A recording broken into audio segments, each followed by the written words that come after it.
හැමෝගෙම ජීවිතවල තියෙනවා ගෙවා ගන්න අමාරු කාල. ඉතින් මමත් මේ ගෙවන්නේ කායිකවවත් මානසිකවවත් සුවබර කාලයක් නෙවෙයි. ඉතින් මට මේ කාලය ගෙවා ගන්න ටිකක් අමාරුයි.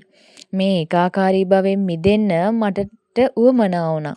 ඉතින් මගේ වේදනාවල් මං තව කෙනෙකුට අඬලා කෑ ගහලා දුක කියලා වැඩක් නැහැ. මොකද මගේ වේදනාවල් මමම දරාගත යුතුයි. මොකද මගේ වේදනාවල් මට තව කෙනෙකුට ටිකක් ඔයත් විඳින්න කියලා දෙන්න අමාරුයි. දෙන්න බැහැ. ඒ නිසා මම මගේ මනස, මගේ කායික සුවය, මානසික සුවය සලසා ගත යුතු මමමයි.